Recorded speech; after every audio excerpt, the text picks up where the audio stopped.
akan mengubah kehidupan kami, yang membuat kami bersuka cita Tuhan. Kami berglori pagi hari ini. Itu sebabnya kami mengucap syukur buat kebaikan-Mu Bapa. Karena hari ini, hari yang kemenangan bagi setiap kami. Sukacita-Mu melimpah bagi kami. Saudara kita semua bangkit berdiri. Kita sambut firman Tuhan dengan sorak-sorai, dengan sukacita.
Syukur Bapa Surgawi, pagi hari ini biarlah segala kebenaran firman-Mu, Engkau mengurapi sidang jemaat-Mu, Engkau mengurapi hamba-Mu Tuhan, dan kami percaya firman-Mu akan menguatkan kami, memberikan pemahaman buat kami untuk hari ini sampai ke depan. Bersama-Mu kami mengalami kemenangan. Sebab itu Tuhan, biarlah pujian ini berbau harum kepadamu, dan kami percaya Tuhan, kami hidup diberkati karena kami memuji dan menyembah-Mu. Hari ini Tuhan, kami akan mendengarkan isi hati-Mu, kami siap mendengarkannya. Di dalam nama Tuhan Yesus yang siap katakan haleluya. Amin. Puji Tuhan. Mari silakan duduk. Shalom, selamat pagi. Puji Tuhan, selamat datang bagi yang pertama kali datang ke tempat ini. Ya. Dan saya juga kedatangan seorang sahabat saya, ya. Pendeta juga, ya selamat datang ya Pak Roland. Dan jemaat juga yang lain, ada beberapa juga yang berangkat ke luar negeri ya. Ada beberapa yang ada di kota lain ya. Dan hari ini kalau tidak bersama-sama dengan kita, biarlah nanti lewat media bisa menyaksikan. Ya, puji Tuhan, pagi hari ini ada sukacita? Diberkati apa diberkati ya? Ya. Saya kasih tema hari ini adalah sesuatu yang sangat menggugah hati kita. Ya. Dan saya percaya nanti kalau saya tinggalkan Bapak Ibu, adik-adik semua ya, mudah-mudahan 1 minggu, bisa-bisa 2 minggu. Tetapi Bapak Ibu harus kuat. Ya. Ada enggak ada Pak Gembala, tetap kuat. Amin. Ya, saya harus berangkat ya minggu depan. Ya, saudara yang terkasih, malam menentukan menghadapi hari esok. Kenapa saya kasih judul ini? Ya, supaya saudara memahami bahwa iblis itu kalau kita lihat dalam sebuah kebenaran firman, bagaimana pertarungan anak-anak Tuhan, hamba-hamba Tuhan.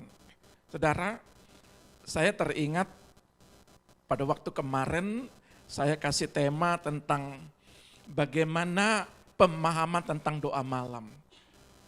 Ada beberapa orang, ayo kita doa malam. Nah, konotasi doa malam itu apalagi kalau ditambah semalam suntuk. Jadi mungkin dari start jam 8 atau jam 7 sampai besok pagi ya. Tapi hari ini saya ingin berikan pemahaman bagi saudara ya. Nah, saudara, kalau kita lihat ini adalah konsep ketiga, pemahaman ketiga yang saya bagikan tentang peristiwa malam. Yang pertama itu ada di Lukas 11 ayat 5, itu pernah saya bagikan kemarin. Ya, jangan dibuka 11:5. Saya hanya memberikan pemahaman.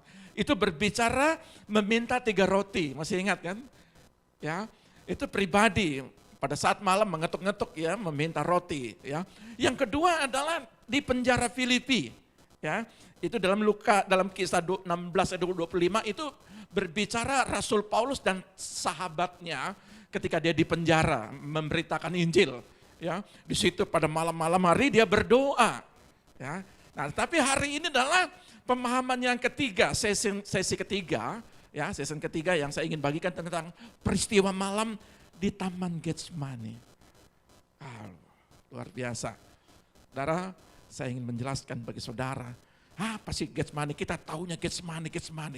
Tapi mari kita bedah tentang Getsemani ini. Apa sih yang kita mau pahami? Apakah hanya sekedar kita pahami Yudas yang mengkhianati Tuhan? Apakah kita sedang memahami bahwa Yesus ditangkap pada malam itu? Tapi ada suatu makna kata peristiwa malam yang harus saudara pahami. Ini akan menjadi penguat kerohanian saudara. Ya, mari kita lihat dulu kebenaran firman itu ya di dalam sebuah pemahaman. Sekali lagi saya ingin membawa sebuah istilahnya kata-kata profetik bagi saudara untuk menguatkan saudara bahwa suatu pembelajaran di dalam kitab Markus ini di peristiwa Getsemani ini adalah bagaimana serangan iblis dengan kekuatan penuh di malam hari peristiwa di Taman Getsemani. Ya, dengan kekuatan penuh. Bagaimana iblis ingin merancangkan, ingin menggagalkan sebuah rancangan Bapa yang sempurna, karena peristiwa malam itu adalah di mana Yesus mengalami, ya. Kalau kita lihat di sini, bagi Yesus malam itu adalah malam menentukan untuk mengalahkan tekanan hidup dan memperoleh kemenangan hari esok. Saudara, ini penting sekali. Kenapa? Karena hari esok saudara ditentukan malam itu. Perjalanan saudara besok, ya, perjalanan hari ini, pagi ini, itu saudara menentukan pada malam kemarin Sabtu. Saya nggak ngerti saudara Sabtu, malam Minggu atau weekend. Bahasa kerennya weekend. Ya, saudara ngapain? Saudara berperang seperti Getsemani kah? Ya, atau saudara bersahabat ya dengan bumi ini. Ya. Tetapi saya percaya anak-anak Tuhan sedang mempersiapkan untuk hari Minggu ini menerima berkat. Begitu nanti juga Minggu malam ada pertarungan bagi saudara. Untuk apa? Untuk melihat hari esok yang penuh dengan keberkatan. Tapi iblis berusaha menggagalkan saudara untuk melihat hari esok penuh keberkatan. Ya, nah, kita akan belajar di sini. Yesus betul-betul mengalami tantangan di Getsemani. Dan iblis berusaha menekan. Karena pada waktu di padang pada waktu Yesus mengalami 40 hari ya, puasa. Dan di situ mengalami pencobaan.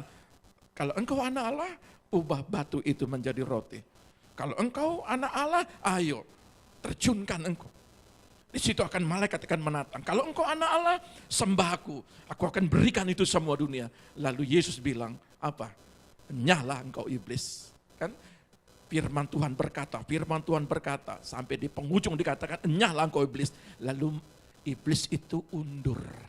Saya pernah bagikan itu. Iblis itu undur. Dia bilang apa? Dia menunggu waktu yang tepat. Dan dia mencobai. Ketika dia undur, dia mencobai lagi. Pada waktu di Getsemani itu, dengan kekuatan penuh. Dia ingin terus mencobai untuk menjatuhkan Yesus. Tetapi Yesus walaupun mengalami tekanan, tetapi dia mengalami kemenangan. Karena apa? Karena peristiwa malam itu. Dan ini malam ketiga yang saya ingin kupas. Ya, malam pada di roti, permintaan 3 roti, malam ketika di penjara Filipi, dan malam di dalam kitab Markus 14. Ayat 32 dan 36 kata pengantarnya. Mari kita kupas tentang itu. Markus pasal 14 ayat 32 sampai 36, demikian bunyi firman Tuhan. Di taman Getsemani. Lalu sampailah Yesus dan murid-muridnya ke suatu tempat yang bernama Getsemani. Kata Yesus kepada murid-muridnya, "Duduklah di sini sementara aku berdoa." Dan ia membawa Petrus, Yakobus, dan Yohanes sertanya. Ia sangat takut dan gentar, lalu katanya kepada mereka, "Hatiku sangat sedih, seperti mau mati rasanya. Tinggallah di sini dan berjaga-jagalah." Ia maju sedikit, merebahkan diri ke tanah dan berdoa, supaya sekiranya mungkin saat itu lalu daripadanya, katanya, "Ya Bapa, ya Aba, ya Bapa, tidak ada yang mustahil bagimu. Ambillah cawan ini daripadaku, tetapi janganlah apa yang aku kehendaki, melainkan apa yang engkau kehendaki." Melainkan apa yang ku kehendaki. Saudara, sangat menarik di dalam sebuah peristiwa ini. Maka saya ingin bagi 3 di dalam peristiwa di Getsemani. Yang pertama itu ketika Yesus menghadapi tekanan. Apa pembelajaran kita? Ada banyak anak-anak Tuhan hari-hari ini mengalami tekanan. Apakah itu kesehatan? Apakah itu mungkin berkat?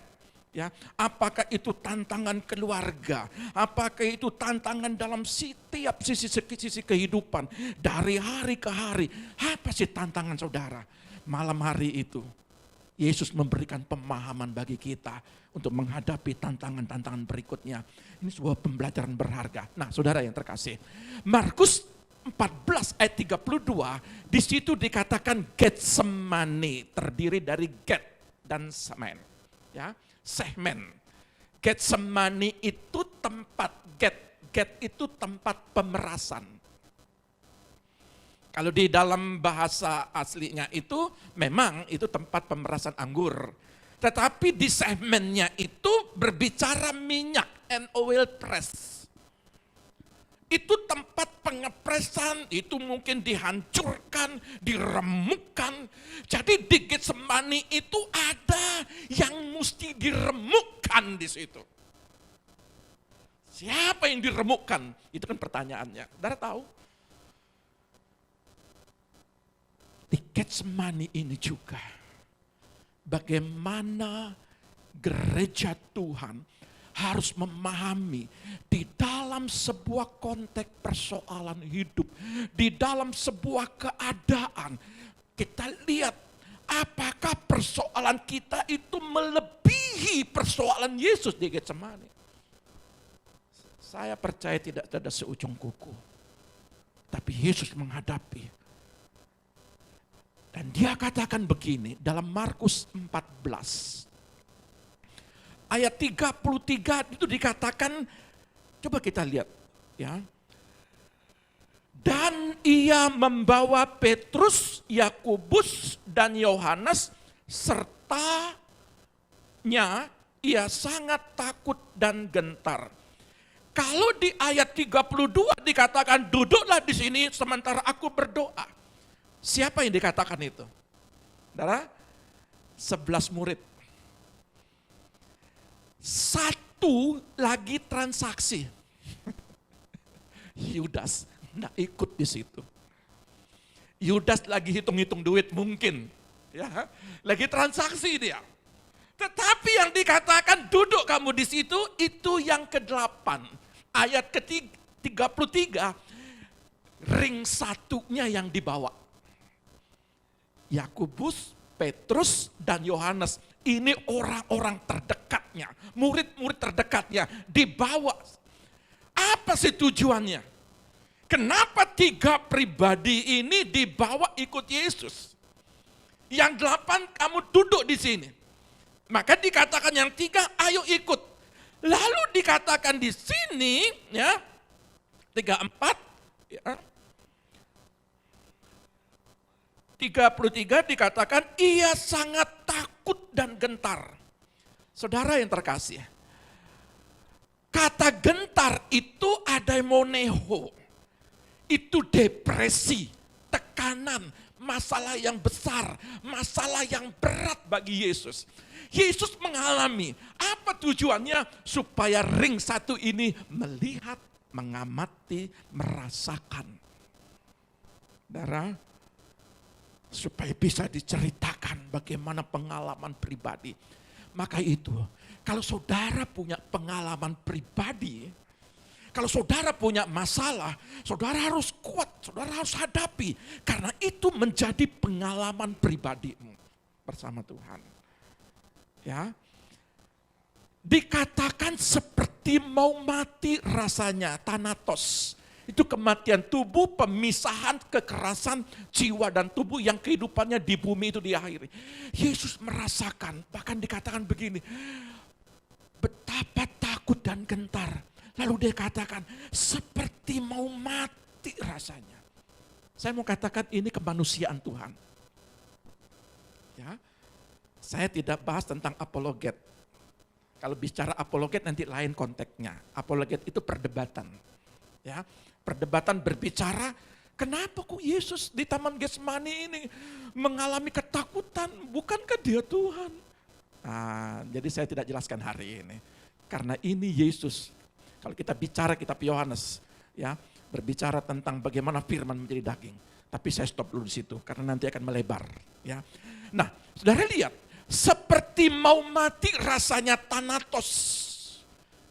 Betapa sesuatu yang terjadi, masalah besar, tekanan.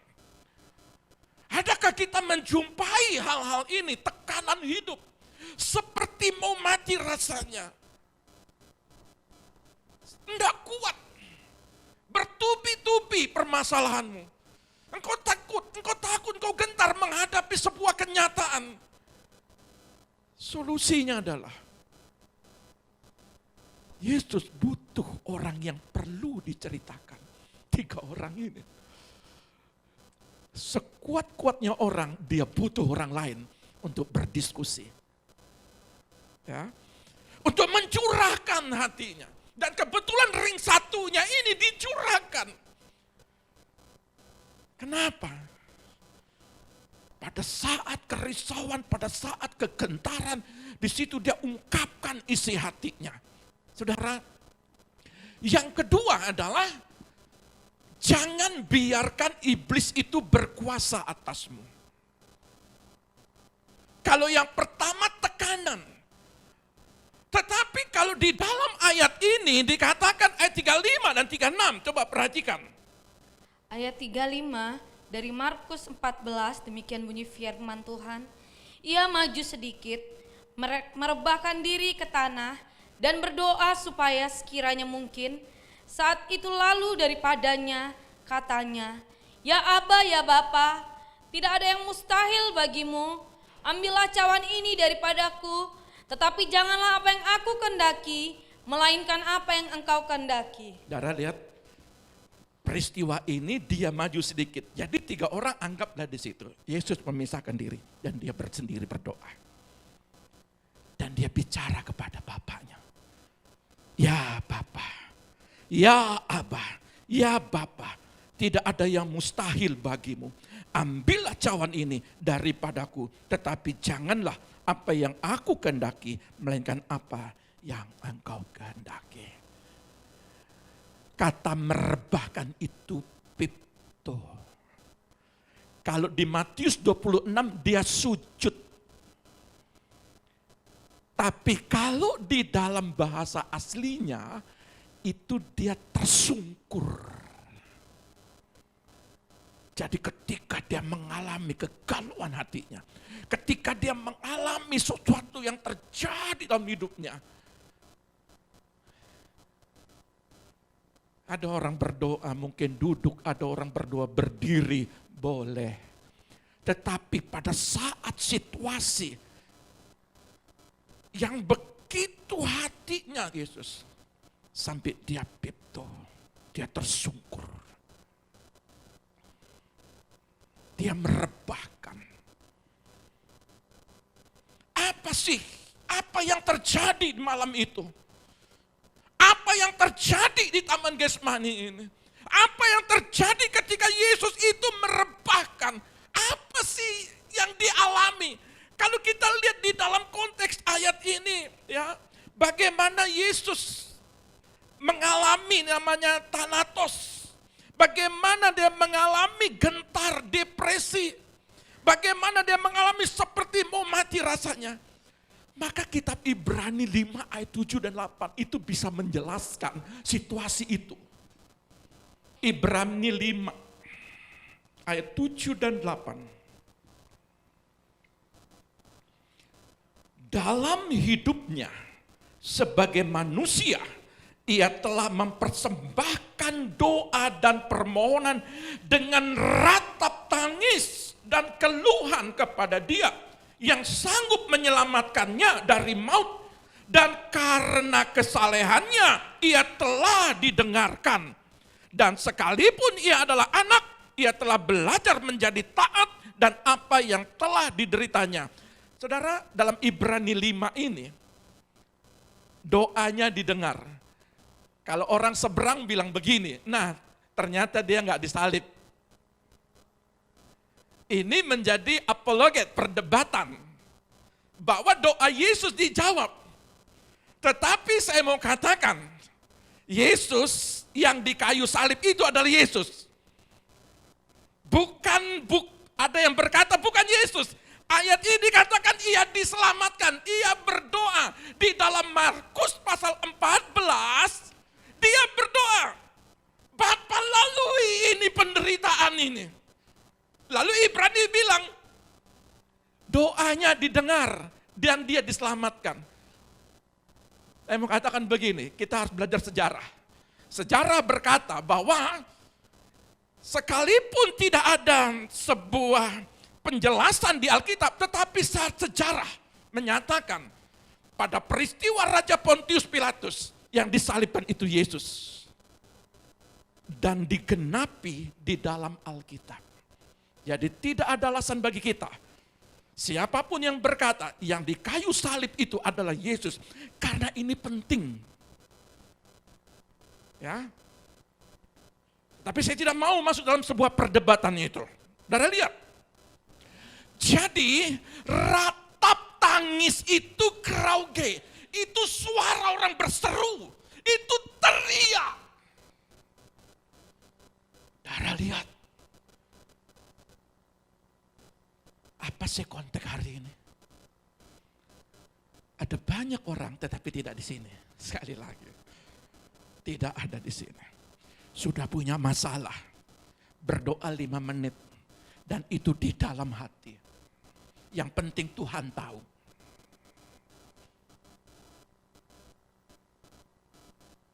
Tidak ada di sini ya. Amin. Haleluya ya. Tetapi Yesus tidak. Kata krauge itu suara yang berseru dengan tersungkur pipto, langsung dia berteriak kepada Bapa. Sebuah contoh doa yang sangat bijaksana bagi kita. Karena ini adalah sebuah perjuangan hidup. Karena ini sebuah perjuangan hidup bagi gereja, bagi anak-anak Tuhan. Ketika saudara punya masalah, tetapi saudara nyaris tidak terdengar. Enggak ada koneksi. Karena apa? Internetnya lagi gangguan. Mungkin belum bayar kuota. Jadi enggak bisa connect internetnya sama surga. Saudara, saya mau dorong saudara. Tidak ada manusia di muka bumi yang tidak punya masalah. Semua punya masalah, cuma beda level. Ada yang biasa, ada yang menengah, ada yang paling berat. Nah, pada waktu saat berat itu, tekanan hidup seperti mau mati rasanya. Ketika Yesus pipto, tersungkur, lalu dia berseru dengan teriak, Bapa. Kenapa? Karena Tuhan lihat sikap hati. Kalau saudara punya persoalan, janganlah doa kayak doa makan. Tuhan Yesus berkati makanan ini. Haleluya. Amin. Wow, bagaimana saudara? Ya. Tapi Ibrani 5 ini membuat sebuah penjelasan bagi kita bagaimana cara teknik saudara berdoa. Nah, perhatikan. Markus 14 ayat 37. Markus pasal 14 ayat 37, demikian bunyi firman Tuhan. Setelah itu ia datang kembali dan mendapati ketiganya sedang tidur, dan ia berkata kepada Petrus, "Simon, sedang tidurkah engkau? Tidakkah engkau sanggup berjaga-jaga 1 jam?" Wow. Pada waktu Yesus berdoa dan dia melihat ring satunya, orang terdekatnya tertidur. Saudara, kata ini memberikan pemahaman, mendapati mereka sedang tidur atau katiodo. Kata katiodo ini metaforanya, ini bahasa aslinya loh ya. Setuju? Saudara mau mendengar kata arti bahasa aslinya? Amin. Mau mendengar bahasa aslinya ini? Arti kata metafora ini wujud nyatanya. Dan saya tidak mau mengarang-arang. Saya harus lihat di dalam konteks aslinya. Apa sih pengertiannya ketika dia jumpai ketiganya tertidur? Yang pertama, menyerah pada kemalasan dan dosa.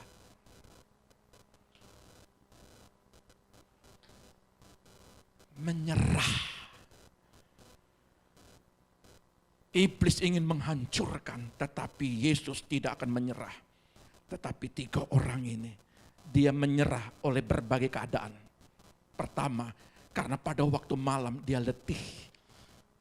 Ada banyak orang berdoa, sulit berdoa malam karena letih.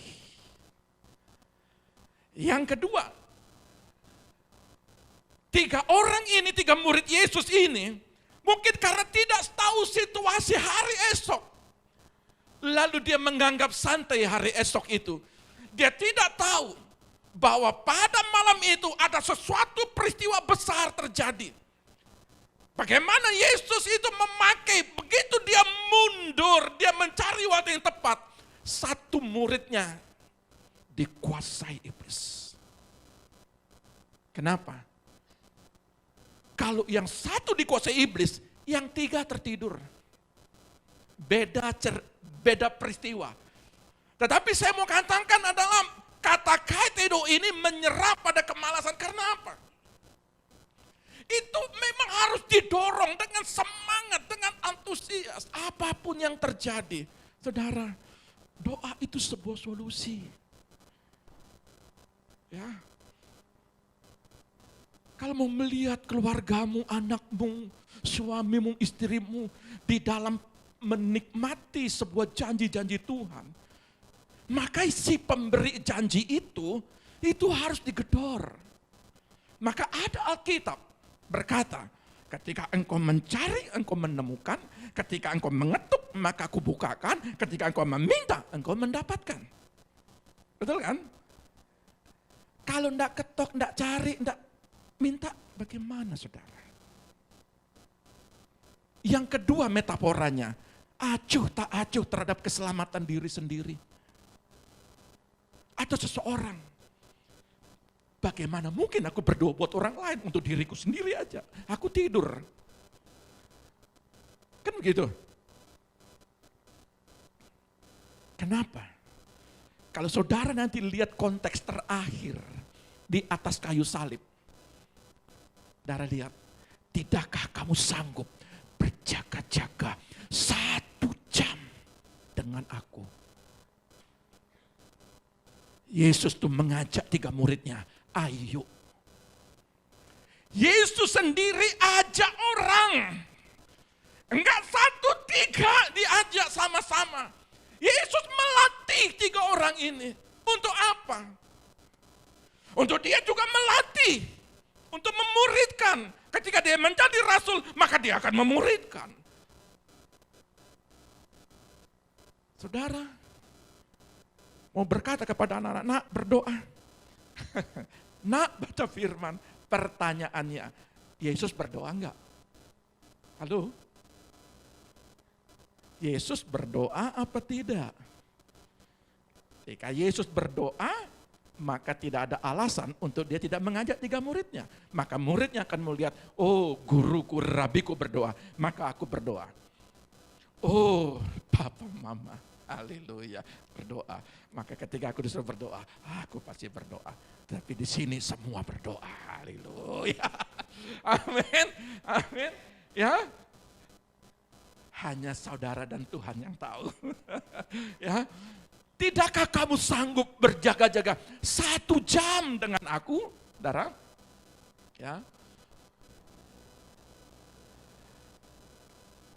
Kata tahapan berjaga-jaga itu ada 4.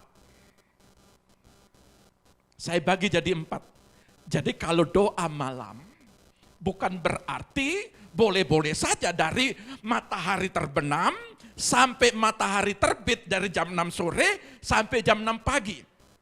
Itu kalau kita lihat hari sudah mulai gelap. Tetapi di dalam pembagian waktu menurut hakim-hakim juga, ya, ada jaga malam, pergantian jaga. Nah, jaga itu kalau kita lihat literatur itu ada 4. Yang pertama, jaga pertama itu dari jam 6 sampai jam 9.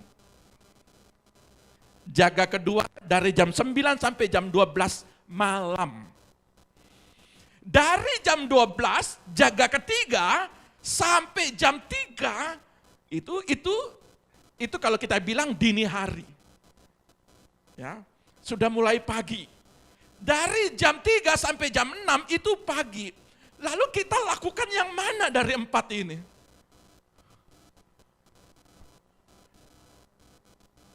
Ini penting. Kalau 4 ini saudara nggak lakukan, bagaimana saudara mau melihat hari esok? Untuk menurunkan berkat, untuk melihat berkat. Kita sudah lakukan dari jam 6 sampai jam 9. Itu paruh waktu. Apa jam 6 sampai jam 7, jam 7, jam 8. Ketika saudara berdoa secara pribadi, dari jam berapa saudara berdoa? Pagi kita lakukan itu di Zoom. Kadang-kala saudara doa pagi sendiri, pribadi. Artinya, kata 4 ini, jaga ini, berjaga-jagalah ini. Tuhan mau, kalau engkau bisa melakukan ini semua, dan herannya, dikatakan kepada Petrus, Yakobus, sama Yohanes, minimal bisakah engkau berjaga-jaga 1 jam saja? Hanya 1 jam. Dari 4 tahapan ini, orang ring satunya gak bisa lakukan. Mengerikan. Tapi pembelajaran hari ini bagi saudara, harus paksakan dirimu untuk anakmu. Harus paksakan dirimu untuk saudaramu. Harus paksakan dirimu untuk suamimu. Harus paksakan diri untuk pelayananmu. Harus paksakan diri untuk apa? Pekerjaanmu. Untuk kesuksesan keluargamu, anakmu. Kalau saudara nggak berdoa, memang makanan menu daripada doa ini nggak favorit. Tapi kalau saudara menikmati makanan tidak favorit ini, saudara kenyang baik di bumi maupun di sorga. Amin. Sekalipun gak favorit. Ya. Tetapi saya mau katakan begini bagi saudara. Kata konsep doa, saudara lihat, Lukas 11 ayat 5. Ini doa pribadi. Jadi jangan saudara campur-campur. Yang penting saya doa pribadi. Jangan konteks cuil 1 ayat, lalu saudara klaim. Ini ayat yang benar. Di dalam Lukas 11 ayat 15 itu ketika meminta 3 roti, Yesus kasih perumpamaan. Ada seorang sahabat di situ butuh makanan untuk dijamu. Lalu dia cari ke seorang sahabatnya untuk mengetuk malam-malam. Hanya butuh 3 roti. Artinya secara pribadi betul saudara berdoa pribadi. Yang kedua, penjara Filipi. Rasul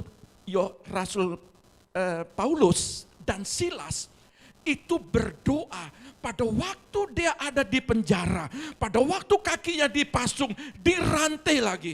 Dia memuji dan berdoa pada malam yang gelap itu. Lalu apa yang terjadi? Semua rantai jeruji itu terlepas. Artinya butuh teman untuk menguatkan saudara. Karena tidak segala-galanya, tidak mungkin bahwa kehidupan ini saudara bisa kuat hidup sendiri. Saudara butuh orang lain. Makanya Yesus ngajak 3 orang. Ayo berjaga-jagalah 1 jam saja. Saudara lihat ketika kesepakatan 2-3 orang berkumpul di situ ada. Ketika Paulus dan Silas itu bersepakat, itu dahsyat. Pribadi, bersama-sama. Dan yang ketiga, di dalam konteks Kisah 12 ayat 12, saudara tahu, di situ rumah Maria, di situ yang kemarin saya juga sudah jelaskan, di situ ibu Markus yang namanya Maria berdoa bersepakat untuk siapa? Untuk Petrus. Ketika Petrus di penjara, itu jeruji terlepas, itu penjara terbuka, dan Petrus keluar. Karena apa? Karena ada yang berdoa di rumah Maria. Kalau gereja tidak berdoa, hancur lebur jemaat.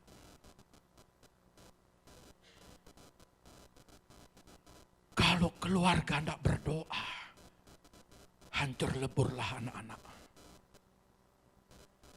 Kalau kita sebagai pendoa, harus ada pendoa di rumah. Rumah Maria. Jadi di dalam konteks ini, Yesus juga mengajar 3 pribadi ini. 3 cara untuk saudara berdoa.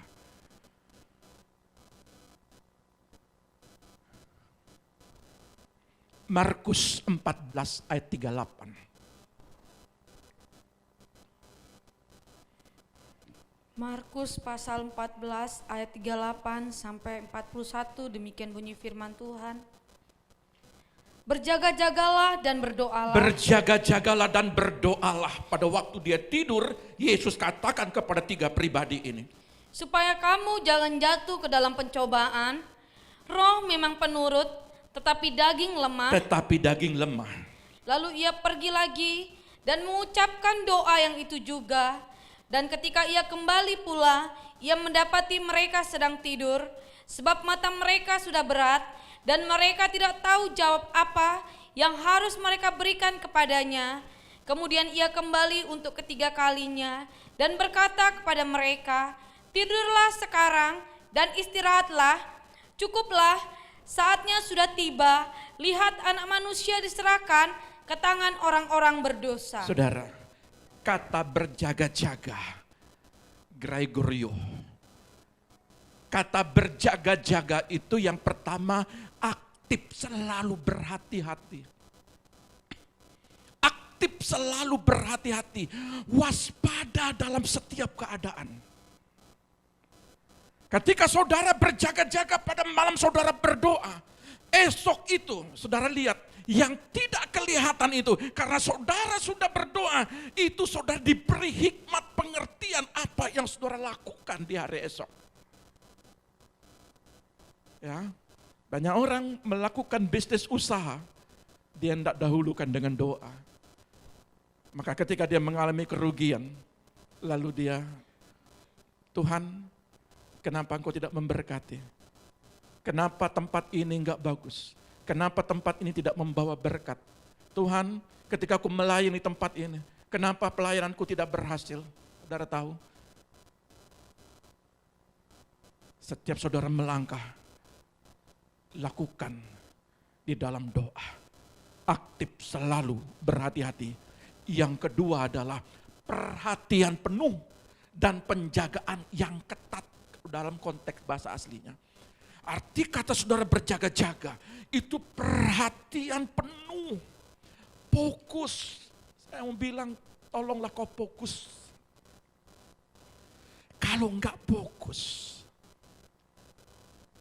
darah setiap peperangan yang paling pertama adalah dia bangun tembok. Saudara lihat, adakah rumah yang tidak pakai tembok? Ada. Jadi jangan salahkan kalau maling masuk. Ya. Sekecil apapun mau rumah di kos-kosan, pasti ada tembok dan ada pagar. Doa itu gitu. Doa itu memagari rumah tanggamu. Ketika di rumah tangga berdoa. Doa itu yang di gereja memagari jemaat-jemaatmu. Dan yang ketiga, untuk memperhatikan jangan sampai mengalami beberapa bencana yang merusak tiba-tiba menyusul. Ingat Niniwe? Pada waktu diutus Yunus ke situ, sampaikan, syukurnya disampaikan, hai Raja Niniwe, dalam waktu beberapa hari, maka kotamu, ya, kerajaanmu akan ditenggelamkan, akan dihancur leburkan. Lalu Raja berkata begini, ayo kita berdoa dan berpuasa. Saudara lihat, doa dan puasa di Niniwe bisa menggugah hati Tuhan. Tetapi ketika saudara tidak berjaga-jaga, jangan heran esok hari malapetaka, bencana, keadaan. Tapi di situ saudara bergumul, Tuhan berkati anak-anakku esok pagi Tuhan. Berkati ya Bapa, kesehatanku esok. Bukan berarti kalau terjadi sesuatu itu beda konteks lagi. Itu yang namanya ujian. Ya. Tetapi saudara lihat, iblis tidak suka. Karena dia berkata dia undur mencari waktu yang tepat. Karena dia ingin berusaha bagaimana saudara gak diberkati. Bagaimana saudara itu gak berdaya, terbaring di rumah sakit. Tujuan iblis bagaimana mengacau balaukan pikiranmu, hikmatmu, imanmu, pengharapanmu. Sebab itu saya mau katakan, sebelum terjadi sesuatu, malam itu kau bergumul Tuhan. Berkati aku Tuhan, pulihkan anak-anakku Tuhan.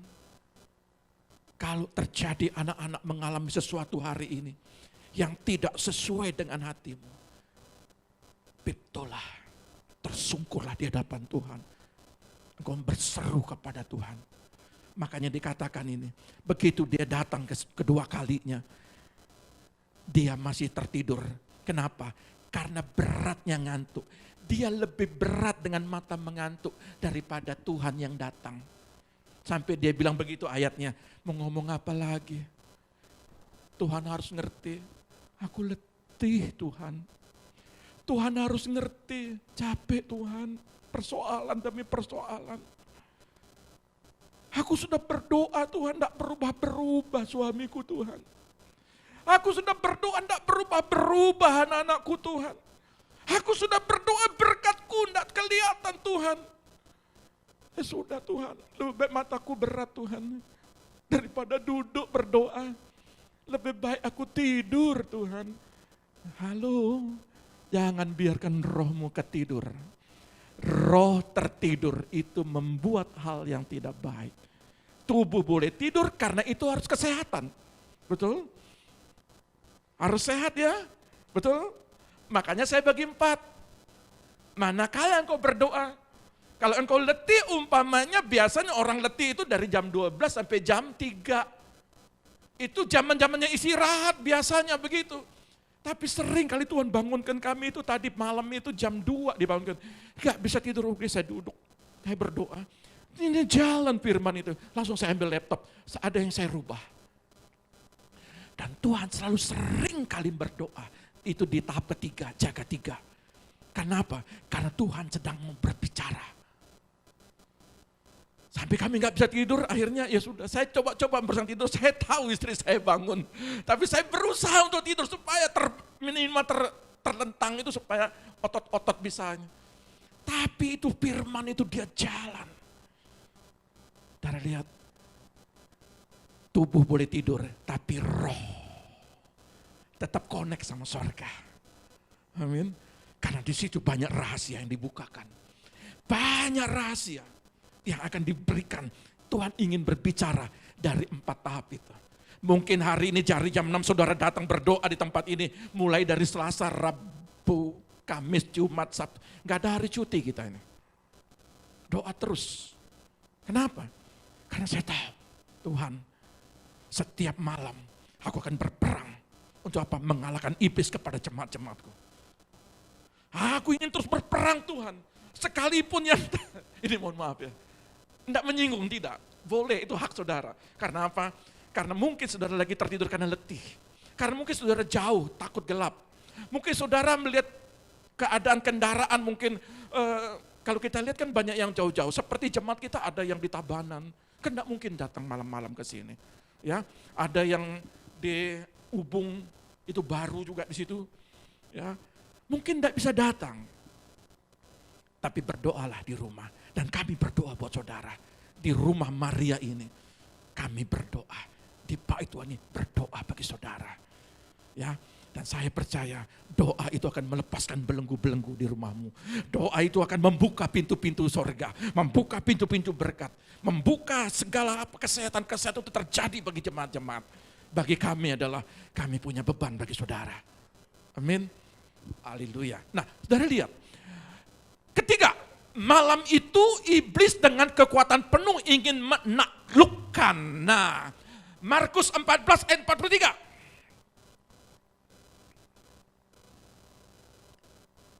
Markus pasal 14 ayat 43, demikian bunyi firman Tuhan.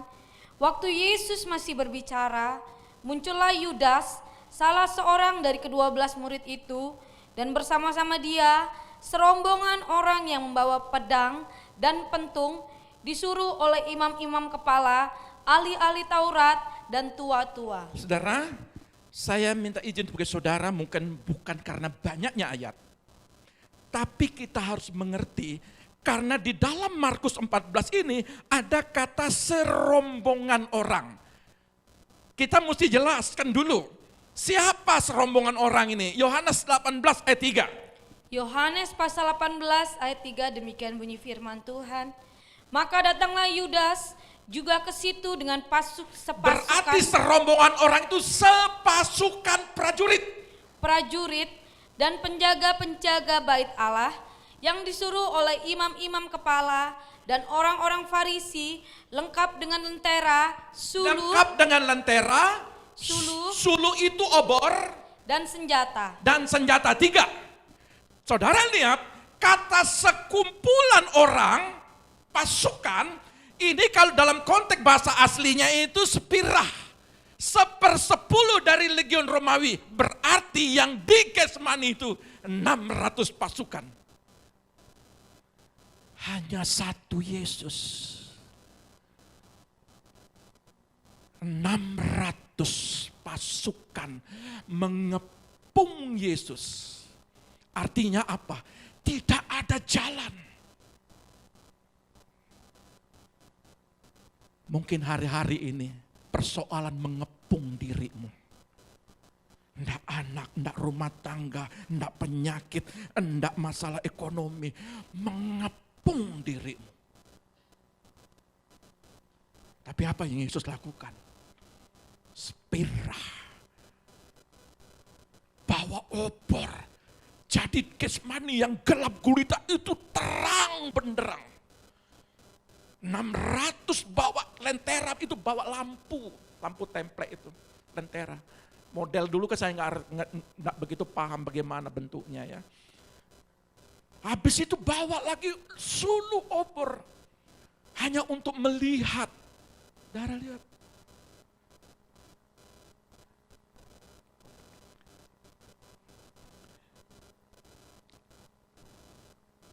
Ayat 4, Yohanes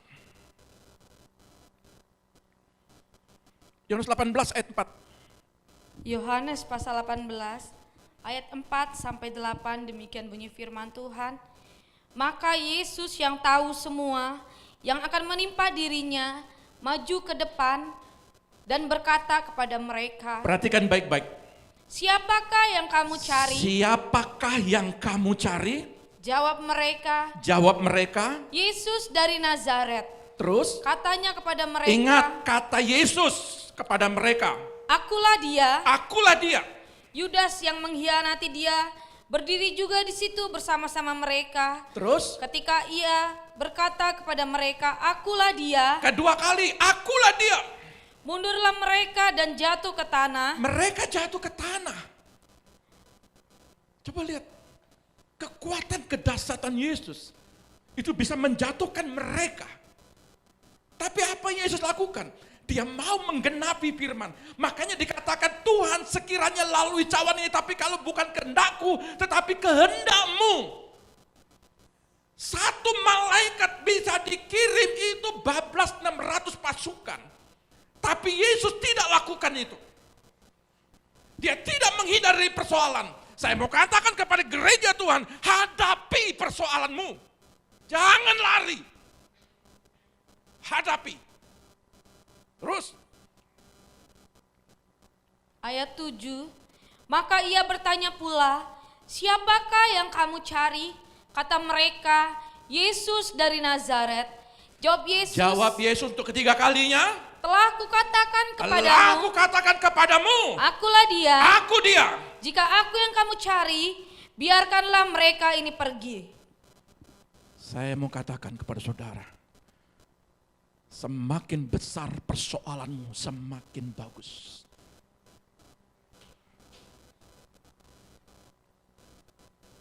Dia tahu tubuh dan jiwanya akan terpisah oleh penderitaan yang berat, penyiksaan. Dia tahu, karena para nabi juga berkata demikian, Yesaya berkata demikian, dan dia tahu ini malam terakhir bagi dia. Habis itu 600 juga kepung dia. Dia tunjukkan dirinya, ini aku. Penegasan 3 kali. Membuat pemahaman bagi saudara. Kalau saudara lari dari persoalan, saudara akan ketemu persoalan baru di tempat yang lain. Kau hadapi, menang di situ.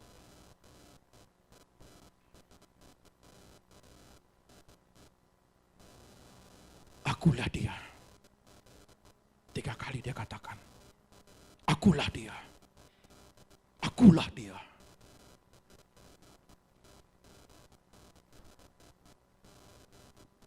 Saudara disakiti.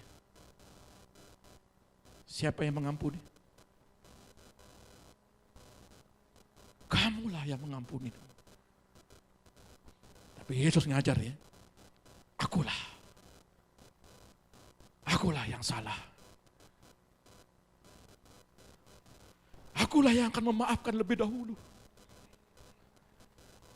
Akulah yang akan bertindak untuk apa? Memulihkan lebih dahulu. Halo, jangan tunggu Benihin yang memulihkan hidupmu. Aku yang memulihkan hidupku, akulah Tuhan.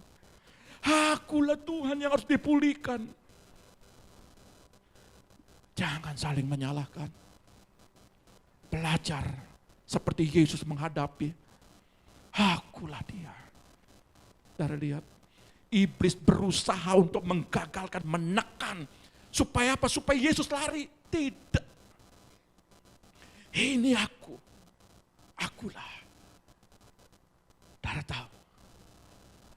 Di dalam doa, Yesus sudah mengalami kemenangan dari ketakutan dan kegentaran di malam itu.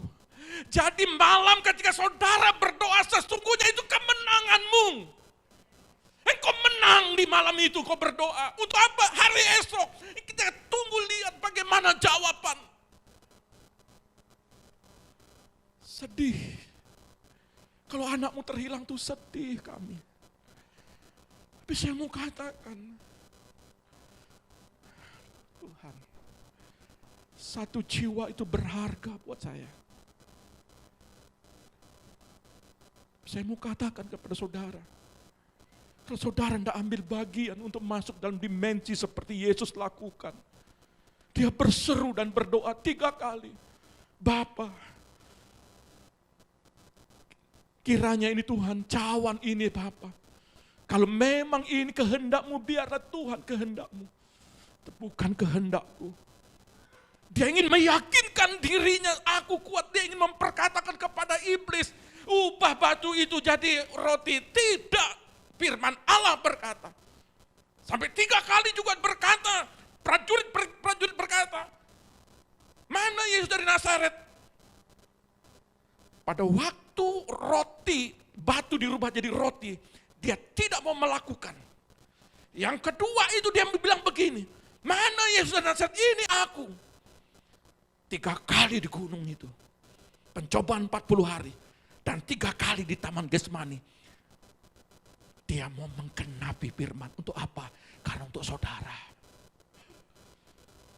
Dia mau lihat saudara tidak masuk neraka yang kekal. Dia mau menyelamatkan saudara. Hakku dia. Saudara tahu bagaimana didera, dicambuk, ditendang. Saya baca ada dipukul. Wow. Hadapi hari esok itu, iblis pikir menang. Hendak. Tidak. Dia mempunyai sebuah tujuan yang besar. Karena dia lihat kami hamba-Mu. Yakub, aku di Taman Getsemani. Aku tidak lari hambaku. Karena aku ingin menyelamatkan kau hambaku. Yesus tidak lari.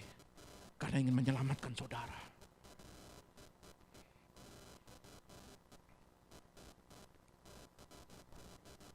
Kesedihan mendalam Yesus. Saya baca ayatnya dulu, Tuhan. Luar biasanya Tuhan. Pengorbanannya luar biasa. Tolong ayat 34. Markus 15. Markus pasal 15 ayat 34. Demikian bunyi firman Tuhan. Dan pada jam 3 berserulah Yesus dengan suara nyaring, Eloi, Eloi, lama sabachthani, yang berarti, Allahku, Allahku, mengapa engkau meninggalkan aku? Saudara tahu, Eloi, Eloi, lama sabachthani. Allahku, Allahku, mengapa engkau meninggalkan aku? Saudara paham ayat ini? Sejak penciptaan, Bapa, Roh, Firman menciptakan bersama. Tetapi di kayu salib, dia katakan, Eloi, Eloi, lama sabachthani. Pada waktu muridnya tertidur, dia hanya membangunkan. Dia tetap semangat sukacita. Dia tetap antusias kembali kedua berdoa. Dia lihat tertidur lagi dengan lelap. Dia terus berdoa. Dia tidak menyalahkan muridnya. Ketika dia dipukul, ditendang, dia pribadi yang Tuhan yang kuat. Tetapi di kayu salib ada kata-kata ini. Karena ini kemanusiaan dia. Mau dibawa kemana ini ayat? Kalau Yesus aja sedih sekali. Allahku, Allahku, kenapa engkau meninggalkan aku? Tapi saudara enggak sedih. Saudara enggak sedih. Seharusnya kalau saudara tahu pengorbanan Tuhan, saudara pasti berdoa. Saudara pasti ke gereja.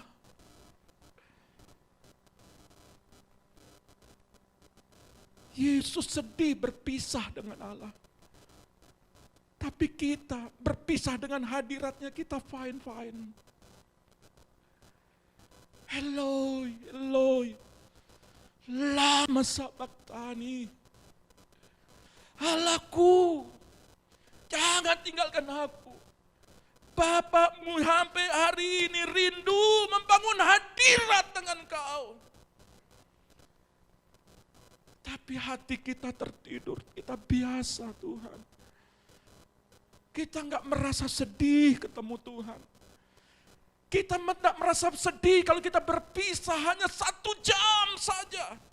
Tuhan minta 1 jam di dalam 4 tahapan ini. Dari matahari terbenam sampai matahari fajar menyingsing. Murid-murid tertidur.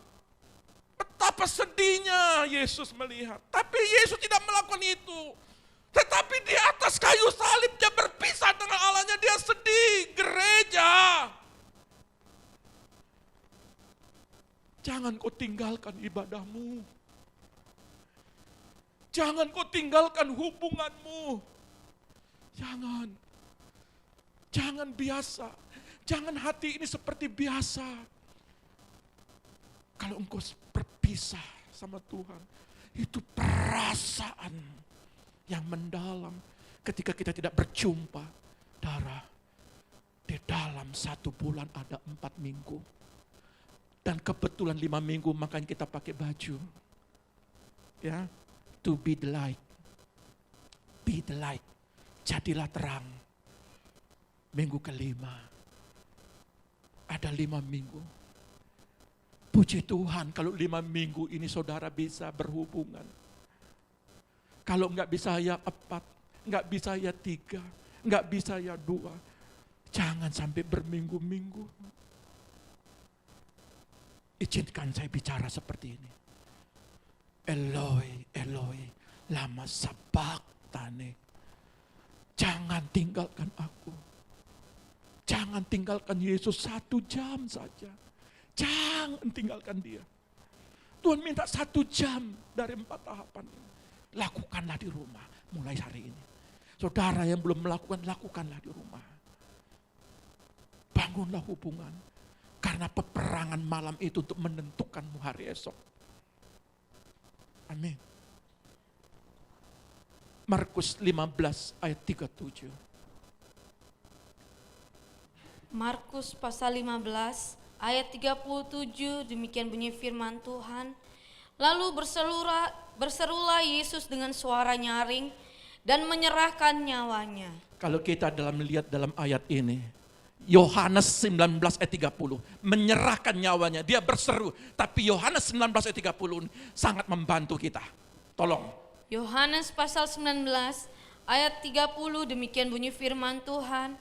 Sesudah Yesus minum anggur asam itu, berkatalah ia, sudah selesai.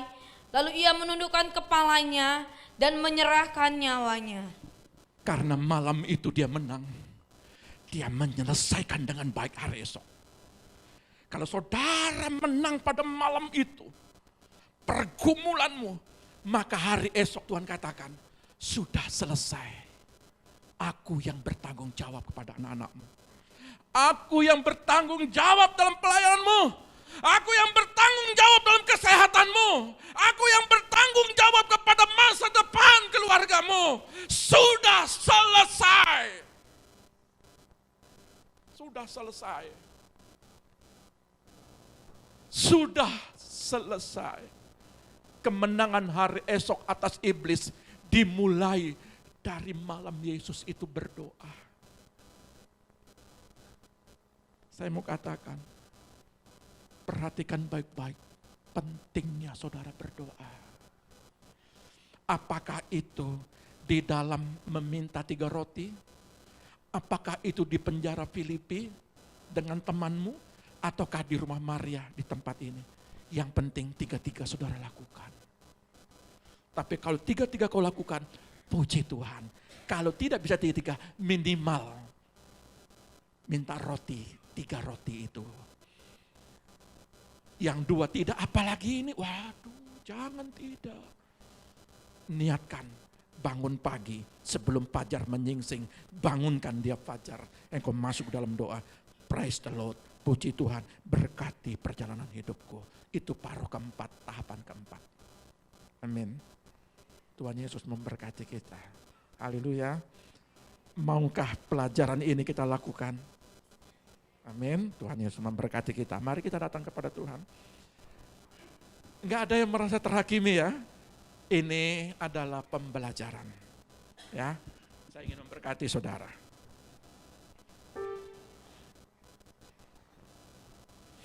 Kiarabaya sakat akarabaya. Terima kasih Bapa.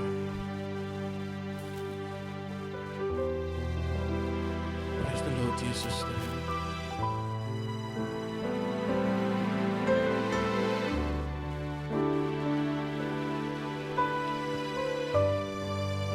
Kiarabaya sakat akarabaya.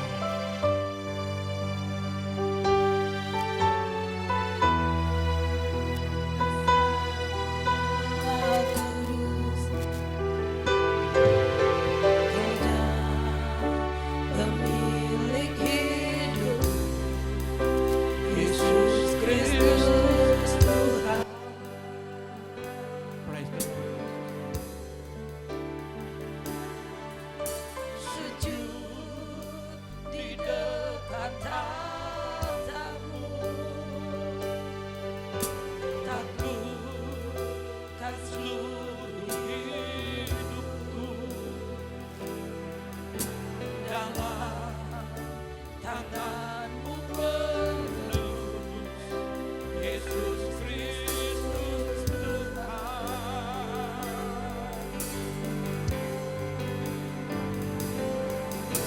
Tiada satu pun yang lurus dari karya kasih. Mulia, mulia bagimu segala pujian, hormat, kemuliaan.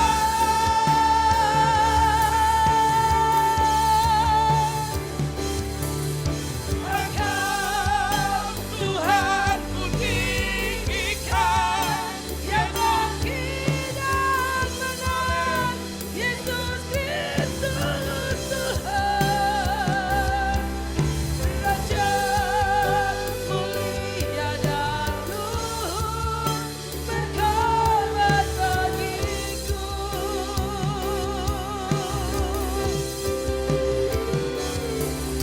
Maka jiwaku memuja, menyembah Sang Raja, Yesus Kristus Tuhan.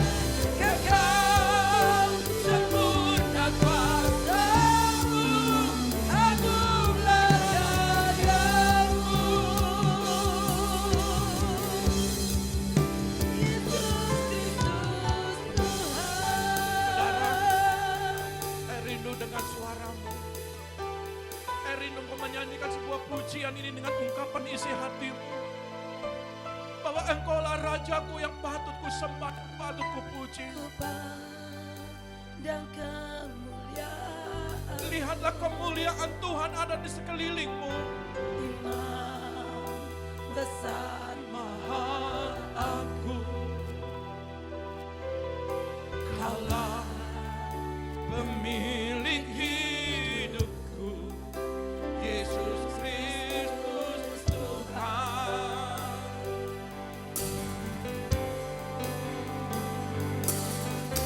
Sujud di depan tahta-Mu, taklukkan seluruh hidupku dalam tangan-Mu penebus, Yesus Kristus Tuhan.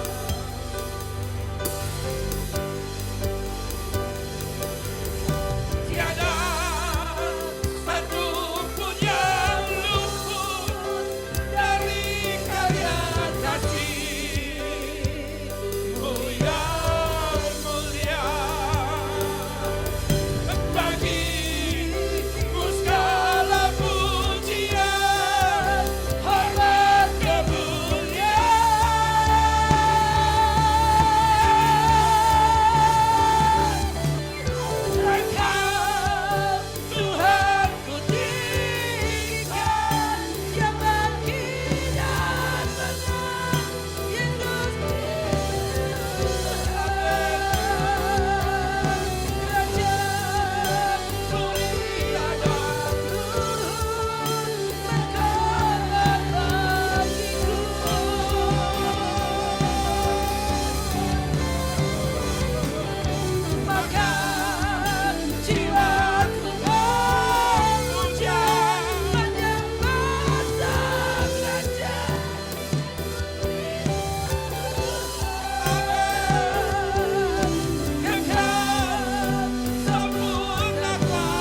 kasih Tuhan.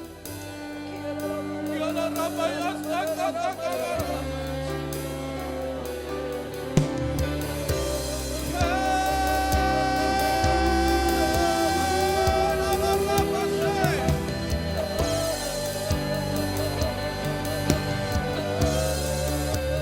Kami bersyukur Bapa. Kami bersyukur Tuhan.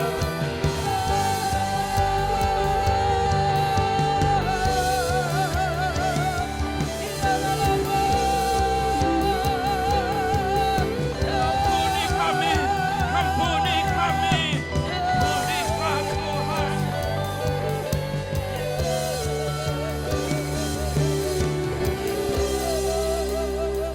Pulihkan kami Bapa. Pulihkan kami. Ampuni setiap kami Tuhan. Ampuni setiap kami dalam kelemahan Bapa. Biar kami belajar Tuhan untuk menghargai hadirat-Mu. Biar Tuhan kami menghormati kehadiran-Mu Tuhan.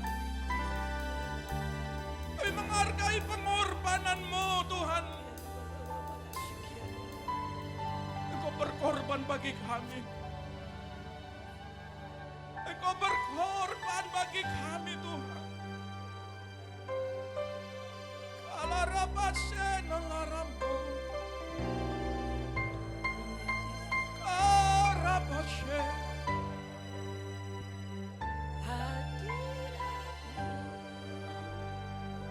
Hadirat-Mu Tuhan. Tempat kesenanganku menyembah-Mu, menyembah-Mu Tuhan. Ini kesukaanku. Hadirat-Mu, hadirat-Mu tempat kesenanganku, menyembah-Mu, menyembah-Mu Tuhan.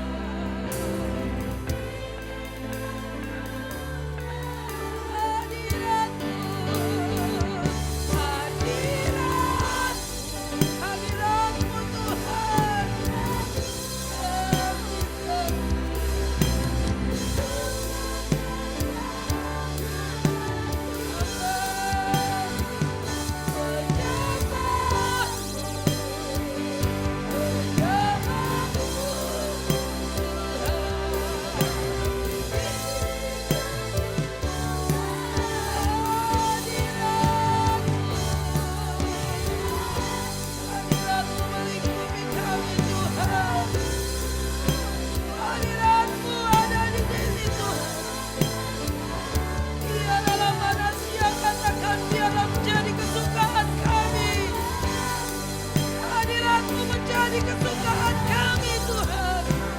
Biarlah hadirat-Mu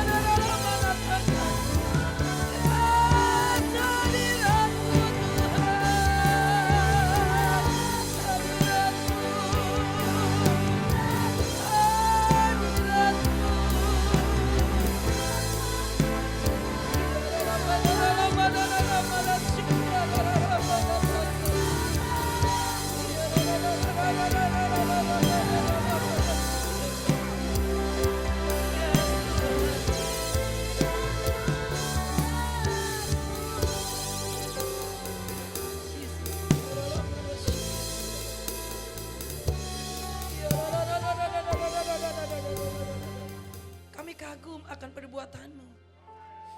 Kami terpesona Tuhan akan hadirat-Mu. Akan pribadi-Mu Tuhan. Yang memuaskan roh kami. Memberi kami kemampuan dan kekuatan. Menopang hidup kami. memberi kami damai sejahtera dan sukacita. Kami kagum akan Engkau Allahku, karena perbuatan-Mu yang ajaib dan heran.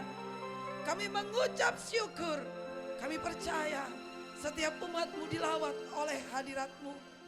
Jamahan-Mu terjadi bagi setiap umat-Mu. Itu sebabnya kami mengalami sebuah perubahan atas hidup kami. Pertumbuhan secara rohani terjadi bagi hidup kami.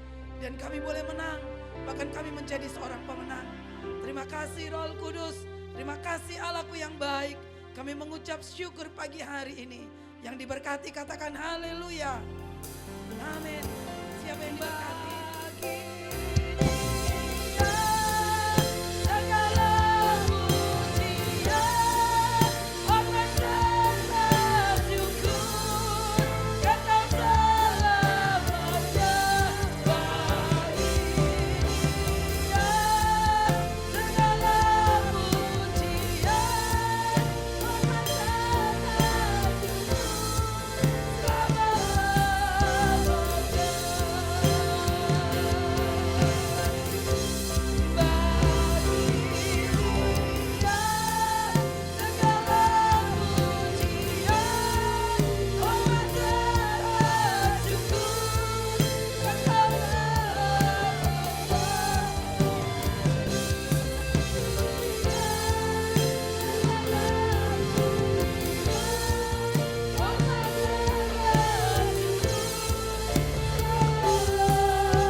Diberkatilah anak-anakmu, diberkatilah kesehatanmu, diberkatilah pendidikan anak-anakmu, diberkatilah lumbung-lumbungmu.